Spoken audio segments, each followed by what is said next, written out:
Je suis tombée sur une belle talle de chanterelle à flocons. C'est une chanterelle qui est faite en forme d'entonnoir, puis sa surface extérieure, c'est des plis ridés. Je vais vous montrer. Donc voilà, c'est comme des plis ridés. Puis à l'intérieur, on voit que c'est de couleur plutôt orangée avec des grosses mèches. Puis quand ils sont jeunes, là, ça ressemble à ça ici. C'est une espèce que certaines personnes vont consommer. Par contre, moi, je la mange pas parce que c'est reconnu comme étant laxatif pour certaines personnes. Puis je préfère pas prendre la chance. Mais si vous voulez goûter, ce qui est recommandé, c'est de gratter la surface à l'intérieur, là où il pourrait s'accumuler de l'eau. Donc, les gens qui les consomment, souvent, c'est ce qu'ils vont faire. Ils disent qu'eux, ils n'ont pas de problème là lorsqu'ils les consomment. Moi, personnellement, je préfère ne pas faire l'expérience. C'est une espèce qu'on va retrouver dans les forêts de conifères. La semaine passée, je suis venue dans un sentier puis j'ai trouvé des bébés chanterelles. Donc, cette semaine, je suis revenue pour voir de quoi il y avait l'air. Cette semaine, ils ont l'air de ça. Ils sont un petit peu plus grosses qu'un 2 $. Moi, je trouve que c'est une bonne taille pour les cueillir. On peut voir que les chanterelles ont une couleur jaune d'œuf. Là, celle-là est un petit peu plus pâle parce qu'elle était au soleil. Fait qu'elle a séché un peu, elle a décoloré. Puis, sous le chapeau, les chanterelles ont des plis. C'est pas des lames, c'est vraiment des plis. Je sais pas si vous pouvez bien voir, mais la chair est vraiment comme plié. Ça ressemble à si tu prends une feuille de papier, tu la plies en deux. Donc, c'est quand même assez épais. Puis, on voit que les plis sont quand même assez fourchus aussi. Les chanterelles sont réputées pour avoir une odeur d'abricot. Donc, si on les sent, ça sent vraiment fruité. Moi, je trouve que ça sent comme la purée de courge butternut, là, mais les gens rapportent que l'odeur officielle, c'est l'odeur d'abricot. Là, je l'ai coupé en deux pour vérifier la qualité de la chair. Moi, personnellement, les chanterelles que je trouve sont très rarement piquées. Puis on voit que celle-là, là, la chair est en parfait état. La chanterelle commune, c'est un excellent comestible. Elle pousse dans les forêts de conifères avec les sapins et les épinettes. Puis on peut parfois en trouver des belles grosses talles. J'ai trouvé un bolet de genre Lexinum. C'est un groupe qui est quand même assez facile à reconnaître. On voit qu'ils ont un pied blanc avec des rugosités noires. C'est comme des petits picots noirs partout sur le pied. C'est pas de la saleté, là. C'est vraiment l'espèce qui est faite comme ça. Chez ce spécimen-ci, le chapeau est brun orangé. Puis, on voit que je suis dans un secteur où il y a juste du conifère, là. C'est principalement du sapin, de l'épinette et du pin dans le secteur où je suis. Les Lexinum, on peut les identifier facilement avec leur hôte. C'est-à-dire que celui-ci, avec un chapeau orange, s'il pousse avec de l'épinette ou du pin, on parle du bolet des épinettes. Les Lexinum, c'est des bons comestibles, donc je l'ai coupé en deux pour vérifier s'il était piqué par les vers. Puis là, on voit qu'il y a une petite section dans le chapeau qui est pas super belle, mais pour le reste, le champignon est quand même en bon état. Donc, je vais le ramener avec moi. Je viens de trouver un champignon qui est magnifique puis qui est super recherché. C'est l'amanite de Jackson. L'amanite de Jackson, on va la reconnaître à son chapeau rouge, mais aussi à la volve blanche qu'on trouve à la base de son pied. Donc, si on la déterre, on voit bien ici la volve blanche à la base du pied, puis son chapeau qui est rouge-orangé avec une mâche qui est sillonnée tout le tour, c'est-à-dire qu'il y a comme des petites lignes tout le tour du chapeau. Puis son pied est de couleur orangée. Puis on voit même que là-bas, là, il y en a une autre qui est cachée. Là, voyez-vous, le petit chapeau rouge qui dépasse des feuilles? L'amanite de Jackson, c'est un comestible là, qui est recherché par plusieurs personnes. Moi, c'est la première fois que je vais y goûter. Si vous voulez en trouver, cherchez dans les forêts de chêne et de hêtre. Moi, ici, j'ai du jeune chêne.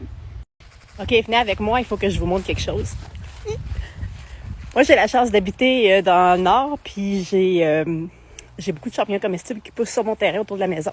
Puis là, j'ai fait le tour du terrain en revenant de travailler, puis j'ai trouvé des champignons, j'ai trouvé des bolets rugueux. Donc ça, c'est le premier bolet rugueux que j'ai vu en revenant de travailler.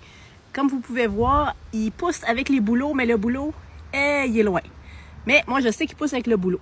Donc, je vais le cueillir, espérant qu'il va être... Oh, il est un peu vieux. Il va peut-être être piqué. Puis là, on va aller voir autre chose.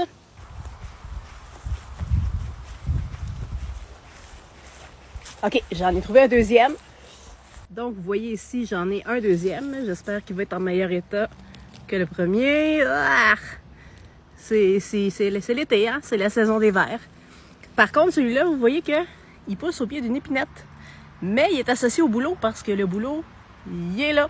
C'est juste pour vous dire que des fois, les champignons, ils poussent près d'un arbre, mais ils ne sont pas nécessairement associés à cet arbre-là. Il faut toujours regarder plus loin pour voir s'il n'y a pas d'autres arbres auxquels ils pourraient être associés.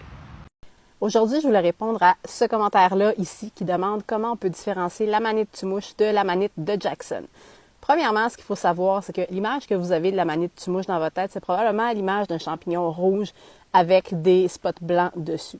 c'est pas la variante qu'on a au Québec. Au Québec, la manite mouche qu'on a est plutôt jaune à orangé. Puis vous êtes chanceux parce que j'en avais 2 sur mon terrain aujourd'hui. Donc, j'ai trouvé ces 2 spécimens-là sur mon terrain ce soir. Vous voyez qu'il y en a un qui est jeune, qui n'est pas encore ouvert, puis qui a été à moitié mangé par les limaces. Puis l'autre, c'est un spécimen qui est mature, qui est complètement étalé, puis qui a même commencé à sécher. Donc, on voit facilement que, déjà, au niveau de la couleur, là, on n'est pas dans la même gamme de couleurs du tout. La manite de Jackson va avoir un chapeau qui est rouge vif quand il est jeune. Puis ensuite, quand le chapeau se déploie, il va être plutôt de couleur orangée.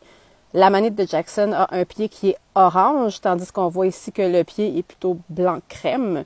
Puis on voit que l'anneau qui est sous le chapeau est aussi de couleur blanc crème, tandis que la manite de Jackson va avoir un anneau qui est plutôt orangé. Puis à la base du pied, on voit que la volve n'est pas visible. C'est-à-dire que, contrairement à la manite de Jackson, qui, elle, a un gros sac blanc à la base du pied, ici, on n'a pas de sac blanc à la base du pied. Par contre, on voit que le pied est texturé. On voit des bandes texturées ici sur le pied de la manite tumouche. Puis, ce qui est aussi facilement reconnaissable sur la manite tumouche, c'est les flocons qu'elle a partout sur son chapeau. Je viens de trouver un bolet comestible qui est super facile à identifier. Je vais vous montrer ça. On voit ici le chapeau rose qui dépasse. Si on cueille le champignon, là, il a l'air vieux, par exemple, là. Mais si on cueille le champignon, on voit que la base du pied est jaune vif. Donc ça ici, c'est le bolet à pied jaune vif. C'est le seul qui a cette coloration-là, avec le chapeau rose, la base du pied jaune. Puis là, on le voit pas bien parce qu'il est vieux, mais il y a des petits picots roses sur le long du pied. C'est un bolet comestible. Le seul problème, c'est que la majorité du temps, les vers les trouvent avant nous autres. Donc je vais le couper, mais il est vieux là. Je m'attends à ce qu'il soit vraiment tout brun à l'intérieur. Donc, une fois coupé en 2, ça ressemble à ça. Comme vous pouvez voir, là, les vers ont déjà mangé tout l'intérieur du champignon. C'est un bolet qui pousse avec les pruches, les épinettes et les peupliers. Aujourd'hui, je vais répondre à cette question-là. Justine me demande où est-ce qu'on peut cueillir des champignons. C'est une super bonne question. C'est sûr que dépendamment où vous habitez au Québec, vous n'aurez pas les mêmes options. Donc, quelqu'un qui habiterait, par exemple, sur la rive sud de Montréal versus quelqu'un qui reste en Abitibi, on s'entend qu'il y en a un des deux qui a un meilleur terrain de jeu que l'autre. Par contre, partout au Québec, on peut trouver des endroits où on peut cueillir. Dépendamment de votre secteur, vous pouvez regarder soit pour les pourvoiries ou les ex, c'est vraiment des bons endroits où on peut cueillir, ou encore les réserves. Là, je parle pas de réserves naturelles protégées, je parle des réserves, par exemple, la Vérandrie, Rouge-Matawan et Mastigouche. C'est des réserves où on peut pratiquer la chasse et la cueillette. Donc, c'est des bons endroits aussi. Sinon, tout ce qui est terre de la couronne. Aussi, regardez du côté des sentiers municipaux. Il y a plusieurs municipalités qui offrent des sentiers à leurs citoyens, puis souvent, les règlements sont pas aussi sévères que dans les parcs nationaux, par exemple. Pour ce qui est des parcs nationaux, en général, la réglementation, c'est que tu ne peux pas cueillir. Par contre, vous pouvez vous informer quand vous allez dans les parcs, il y a certains endroits qui vont le tolérer, soit si vous le faites sans sortir des sentiers ou si vous cueillez seulement une petite quantité de champignons. En fait, dans ces endroits-là, c'est pas tant qu'ils veulent pas que vous partiez avec les champignons, ils veulent surtout éviter que, étant donné la grande quantité de gens qui visitent les sentiers, que tout le monde se mette à faire du piétinement en dehors des sentiers qui pourrait endommager des écosystèmes. Évidemment, vous évitez de cueillir sur les propriétés privées si vous n'avez pas la permission du propriétaire. Par contre, si votre famille, votre voisin, vos amis ont une terre privée qui leur appartient, demandez la permission, probablement qu'ils vont vous dire que vous pouvez aller cueillir sans problème. Puis évidemment, on évite de cueillir dans les endroits qui peuvent être contaminés. Donc, par contaminé, je parle soit de pesticides ou de contaminants dans le sol.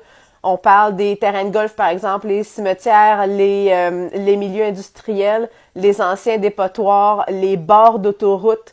Donc, évitez ces lieux-là parce que les champignons ont souvent tendance à absorber les contaminants puis à les concentrer. Mais sinon, des champignons, il en pousse partout. Vous pouvez en trouver dans votre gazon, dans votre plate-bande, le long de la piste cyclable, le long d'une rivière. Vous pouvez en trouver vraiment plein d'endroits.